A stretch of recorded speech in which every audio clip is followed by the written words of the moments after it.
Lesson second ए room 10/8 का part 5 है। Short questions हम कर रहे हैं और हमने पिछले पार्ट में इसके 3 क्वेश्चंस कंप्लीट कर लिए। आज चौथे से शुरू करते हैं। फोर्थ क्वेश्चन आप लिखिए, लिख देता हूँ मैं बोर्ड पे। Why did Mrs Malik decide, why did Mrs Malik decide, why did Mrs. Malik decide to settle down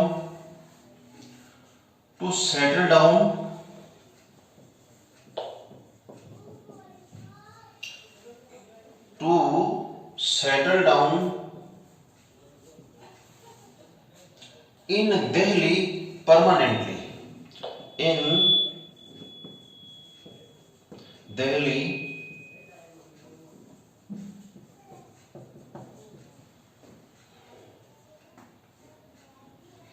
in Delhi permanently. अर्थ देखिए ठीक से, बहुत ही ध्यान से, एज ए ऑफलाइन क्लास की तरह आपको बात समझना है। तो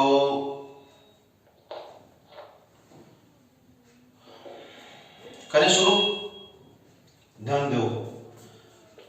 why did Mrs Malik, why माने क्यों,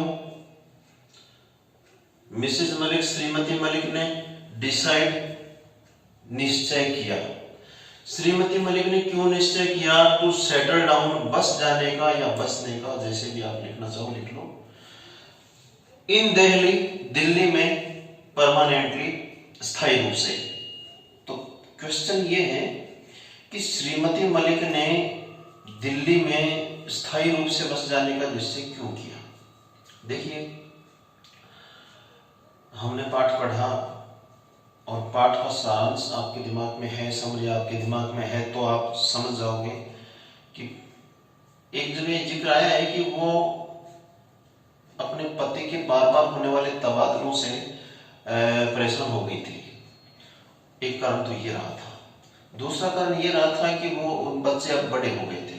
वो चाहते थे कि वो बच्चे उसके एक स्कूल में रहकर स्थायी रूप से पढ़े। बार बार उनके स्कूल को बदलवाना अच्छी बात नहीं थी। ये कुछ कारण थे जिसके कारण से वो दिल्ली में स्थायी रूप से बस जाना चाहती थी। चलिए हम इसका आंसर करते हैं। ये वाई हटा दीजिए, डिड हट जाएगा और डिसाइड का डिसाइडेड भी हो जाएगा, कोई दिक्कत नहीं। लेकिन आप दूसरे ढंग से कर लीजिए। क्वेश्चन का जो पार्ट लेना है लास्ट में ले जाइए। कैसे करेंगे?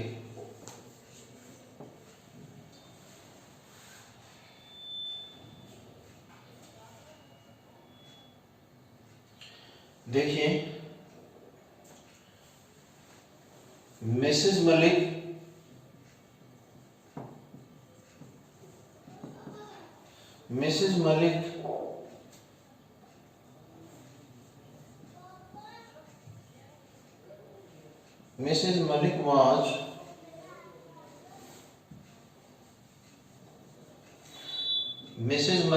was very sick.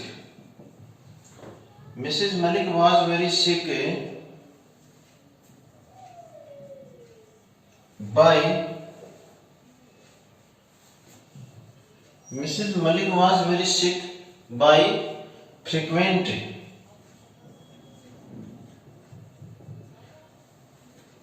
frequent transfers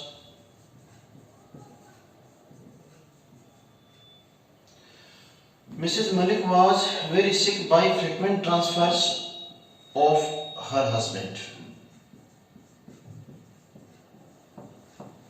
Mrs. Malik was very sick by frequent transfers of her husband.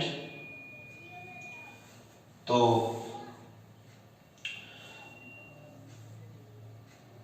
Shrimati Malik was very sick, ये वर्ड लेसन में भी यूज हुआ है।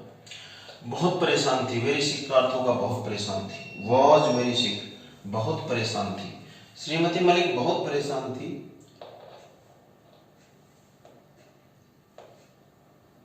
Mrs Malik was very sick, श्रीमती मलिक बहुत परेशान थी, by many same frequent transfers, बार बार होने वाले तबादलों से, ऑफ हर हस्बैंड अपने पति की। ठीक है, और लिखते हैं किस तरह की परेशानी आती थी। Every other year,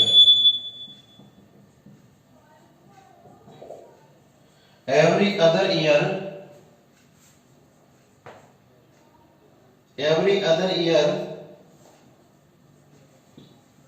they had to go to another station. Every other year they had to go to another station. अब श्रीमती मलिक के बच्चों के बारे में भी जिक्र करिए। हर चिल्ड्रेन वर ग्राउंड अप ले लो या हैड बीन ग्राउंड अप ले लो, ये पेश में बनेगा। हैड बीन ग्राउंड अप, बच्चे बड़े हो गए थे। Their children had been grown up,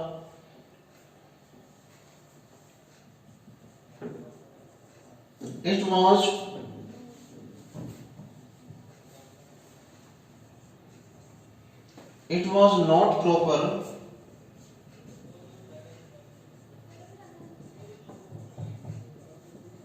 to change their school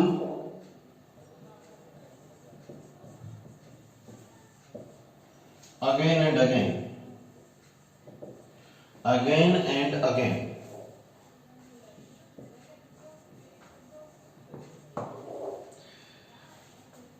It was not proper to change their school again and again. ये कुछ कारण थे, कुछ बातें थी। अब आपने ऊपर तो ये क्वेश्चन का पार्ट लिया नहीं, ऊपर लेते तो आप बिकॉज से जोड़ते आगे के इस पार्ट को। अब आप नीचे ले रहे हो तो सो मिसेज मलिक, सो या सी ले लो इनकी जगह। सो सी decided to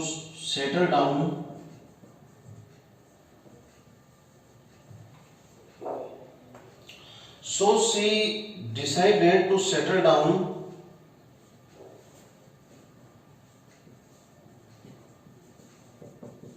permanently in Delhi. हाँ, ये लिख लो, फिर अर्थ करते हैं इसका। अर्थ करें। Mrs Malik was sick, question ऐसा ही है कि श्रीमती मलिक ने स्थायी रूप से दिल्ली में यानी दिल्ली में बस जाने का निश्चय क्यों किया। तो जो कारण है, आप क्वेश्चन का पार्ट पहले लेना चाहते हो तो आगे बिकॉज लेना होगा आपको। आप पहले जो इसके रीजन है, जो इसका कारण है वो लिख दीजिए, तो आगे 100 से क्वेश्चन का पार्ट जुड़ जाएगा, कोई समस्या नहीं। हम इसको शुरू में जो रीजन है उसी से शुरू कर रहे हैं। तो Mrs Malik was very sick, श्रीमती मलिक बहुत परेशान थी। SIC के सिक का अर्थ यहाँ बीमार होना नहीं है, बल्कि परेशान होना। श्रीमती मलिक बहुत परेशान थी बाय फ्रीक्वेंट ट्रांसफर्स, बार बार होने वाले तबादलों से। फ्रीक्वेंट ट्रांसफर्स माने बार बार होने वाले तबादले। ऑफ हर हस्बैंड, अपने पति के। तो इस सेंटेंस का अर्थ क्या हुआ, श्रीमती मलिक अपने पति के बार बार होने वाले तबादलों से बहुत दुखी थी, बहुत परेशान थी। समझ में आ गया? आगे बढ़ जाइए।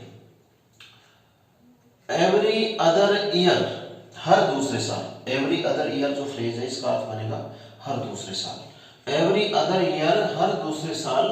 दे हैड टू गो, उन्हें जाना पड़ता था। दे हैड टू गो, उन्हें जाना पड़ता था।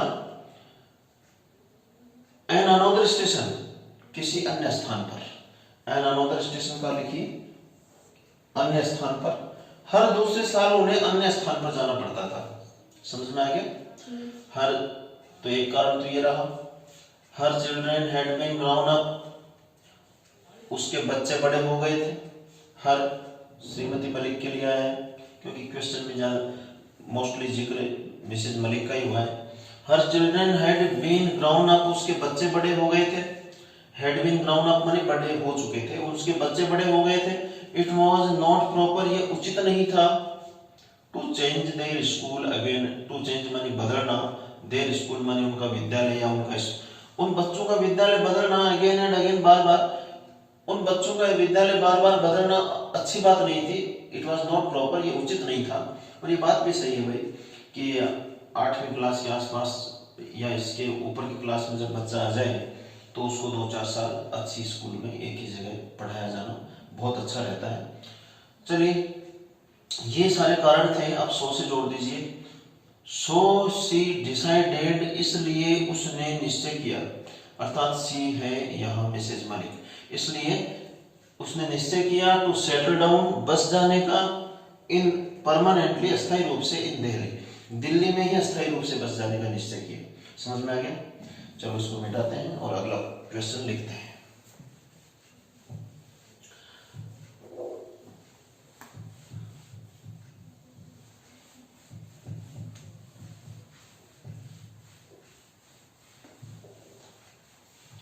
ये वीडियो 12th क्लास के विद्यार्थियों के लिए है। अपनी बुक लेकर बैठे, नोटबुक लेकर बैठे, लिखें और ठीक से समझें। विशेषकर हिंदी मीडियम के जो विद्यार्थी हैं उनके लिए ये वीडियो है। अगला क्वेश्चन देखते हैं 5। What was the attitude of Mrs Malik? Question number 5। What was the attitude, what was the attitude of Mrs. Malik?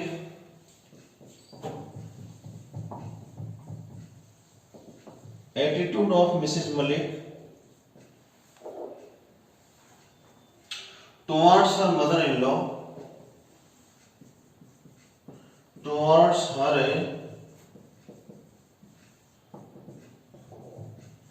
her mother-in-law, लिख लीजिए, अर्थ करते हैं।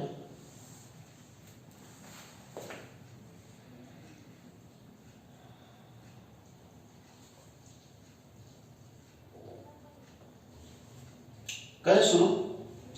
व्हाट वाज द एटीट्यूड, क्या दृष्टिकोण था? व्हाट वाज माने क्या था, द एटीट्यूड माने दृष्टिकोण, नजरिया, ऑफ मिसेज मलिक, श्रीमती मलिक का दृष्टिकोण क्या था? What was the attitude of Mrs. Malik? Shrimati Malik का दृष्टिकोण क्या था? Towards her mother-in-law, अपनी सास के प्रति। Towards माने के प्रति, Towards माने के प्रति, her mother-in-law, अपनी सास के प्रति। अपनी सास के प्रति श्रीमती मलिक का दृष्टिकोण क्या था? ये क्वेश्चन है। तो आपको ध्यान है कि जितनी जानकारी हमें ये देता है, ये लेसन देता है श्रीमती मलिक और उसकी सास के संबंध में, वो एक जगह केवल जिक्र करती है, उससे हम अंदाजा लगा सकते हैं कि वो नए मकान में अकेली नहीं रहेगी और साथ के लिए अपनी सास को बुला लेगी। तो इतनी सी बात से हम ये अंदाजा लगा सकते हैं। बाकी पार्ट में कहीं जिक्र नहीं आता है। वो नए घर को एंजॉय करना चाहती है, सब कुछ, सारी बातें आती है, लेकिन कहीं सास का जिक्र नहीं आता। तो इससे तो यही अंदाजा लगता है कि सास के प्रति उसका नजरिया अच्छा नहीं था। वो केवल अकेली न रहे, उसको एक महिला का साथ मिल जाए, बस केवल इसी बात के लिए सास को बुलाना चाहती थी। इसमें कोई सेवा भाव नहीं था। तो जो जानकारी हमें लेसन देता है उसी के आधार पर हम अपना आंसर बनाएंगे। ये आप वाज आगे ले जाइए। The attitude of Mrs Malik towards her mother in law was not good. ठीक है ना? करिए, शुरू करिए। The attitude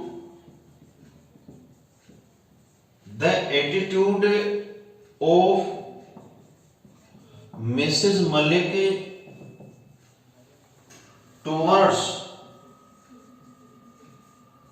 her mother-in-law, towards her mother-in-law, वो वाई हटा दो।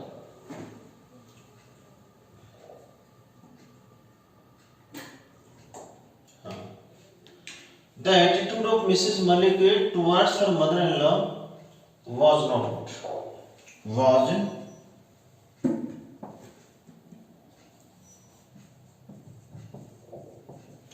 was not good। देखिए लिख लिया ना। The attitude of Mrs Malik is, श्रीमती मलिक का दृष्टिकोण towards her mother in law, अपनी सास के प्रति, वाज नॉट गुड, अच्छा नहीं था। कैसे अच्छा नहीं था, थोड़ा सा एक्सप्लेन कीजिए।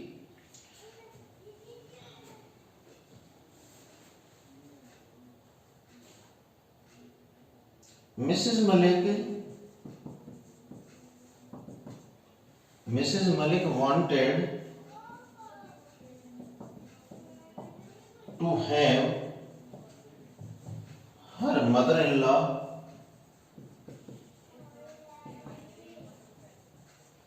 mother-in-law in her new house only for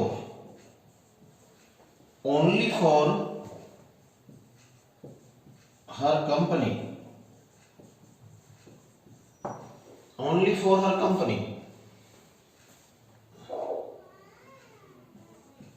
not to support her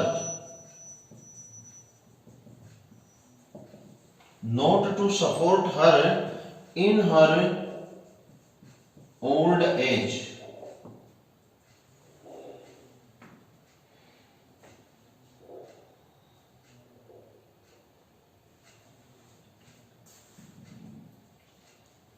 हो गया। So it is obvious, it was obvious that her attitude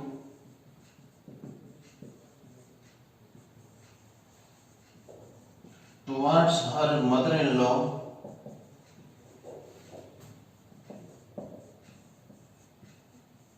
was not good।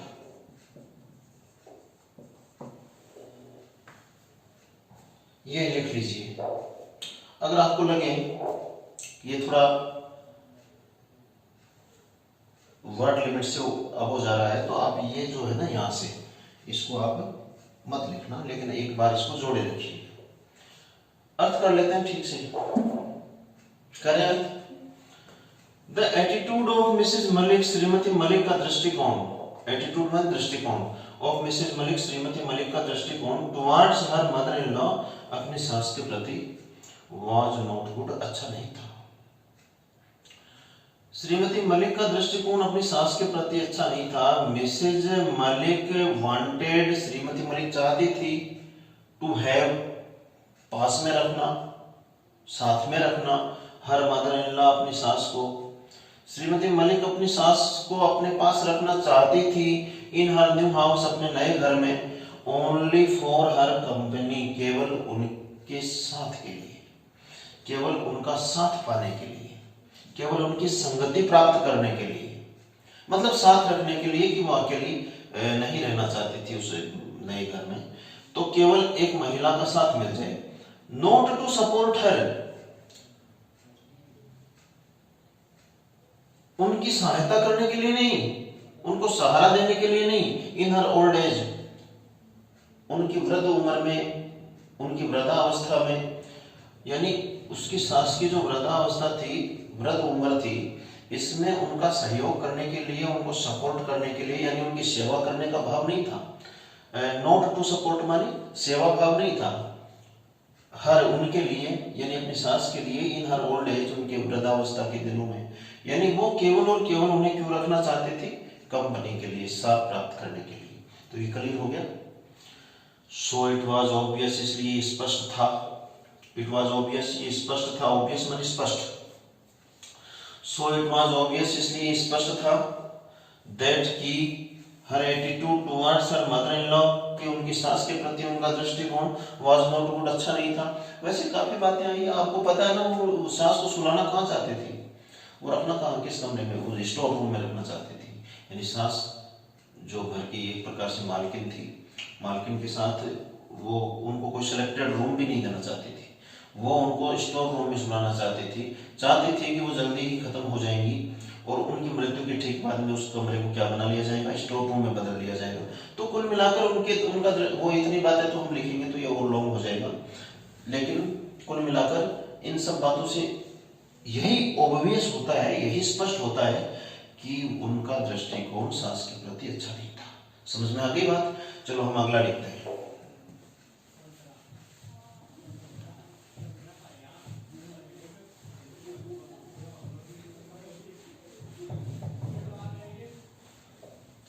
Six question है,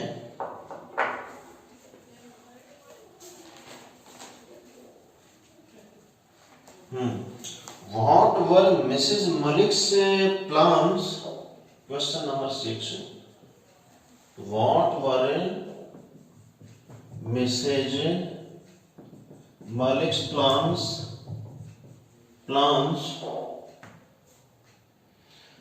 regarding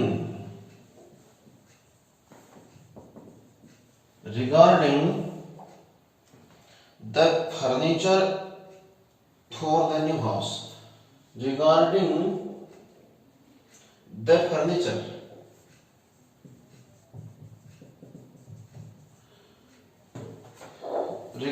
furniture for the new house.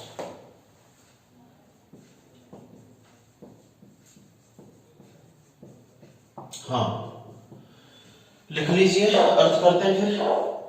लिख लिया ना? देखिए, what were Mrs Malik's plans माने योजनाएं। What were क्या थी? मिसेज मलिक्स प्लान, श्रीमती मलिक की योजनाएं क्या थी? व्हाट वर माने क्या थी? समझ में आ गया? इस फ्रेज का समझ में आया? What were Mrs Malik's plans, श्रीमती मलिक की योजनाएं क्या थी? रिगार्डिंग माने के संबंध में, फॉर फर्नीचर लकड़ी के सामान को कहते हैं, इसको फर्नीचर ज्यादा अच्छा रहेगा बोलना। तो फर्नीचर के संबंध में श्रीमती मलिक के क्या प्लान थे? फॉर द न्यू हाउस, नए घर के लिए में जो नया घर बनाने के बाद उसमें फर्नीचर लगवाना था, उसको लेकर श्रीमती मलिक के क्या विचार थे, क्या प्लान थे? कोई विशेष लंबा चौड़ा अर्थ देने वाली बात इसमें नहीं है, पाठ में भी उपलब्ध नहीं है। सीधी सी बात है, श्रीमती मलिक ने यह कहा था कि वो पूरे घर में नया फर्नीचर लगवाएगी, पुराने फर्नीचर की अनुमति को नहीं देगी। आइए समझ में? तो उस वही बात हम लिख देंगे और ये हो जाएगा आंसर। आप प्लांट या तो प्लांट लीजिए, वर्ब है इसमें, या तो प्लांट लीजिए या थॉट ले लीजिए, कोई दिक्कत नहीं। Mrs Malik thought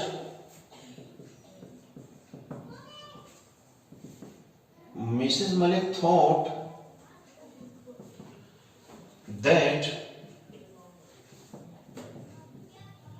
she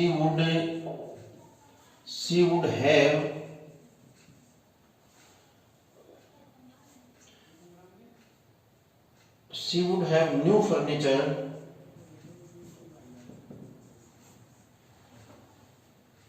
completely in her, थोड़ा इसमें चेंज करेंगे, एक minute. She would have completely new furniture in her new house.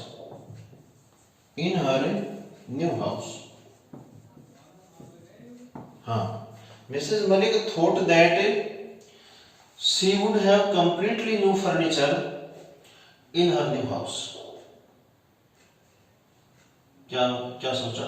Shrimati Malik ने सोचा था कि, Mrs Malik thought that, Shrimati Malik ने सोचा था कि शी वुड हैव, वो लाएगी या लगवाएगी, कंप्लीटली पूर्णतया न्यू फर्नीचर, नया furniture, in her new house, अपने नए घर में।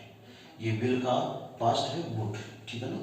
लाएगी या लगवाएगी, हैव, वुड हैव, लगवाएगी, कंप्लीटली न्यू फर्नीचर, पूर्ण रूप से नया furniture, in her new house, अपने नए घर में। ठीक है ना। सी थोड़ा और लिख दीजिए, she would not allow, she would not allow at all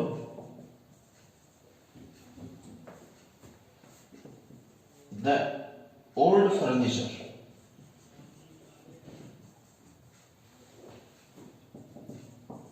in her new house। इस लाइन को भी देख लीजिए लिख के, क्या है अर्थ करें। सी वुड नॉट अलाउ, वो अनुमति नहीं देगी, एट ऑल, एट ऑल मतलब बिल्कुल भी। She would not allow at all, वो बिल्कुल भी अनुमति नहीं देगी। पार्ट में है सिंगल पीस शब्द है, सिंगल पीस यानी एक पीस के लिए भी अनुमति नहीं देगी। हम नॉट अलाउ एट ऑल लिख देते हैं। She would not allow at all, वो बिल्कुल अनुमति नहीं देगी। For she would not allow at all the old furniture, पुराने फर्नीचर के लिए, इन हर न्यू हाउस, अपने नए घर में, वो अपने नए घर में पुराने फर्नीचर के लिए बिल्कुल भी अनुमति नहीं देगी। एट ऑल मानी बिल्कुल भी। तो ये हमारे 6 क्वेश्चन कंप्लीट हो गए, बाकी हम अगले पार्ट में करेंगे।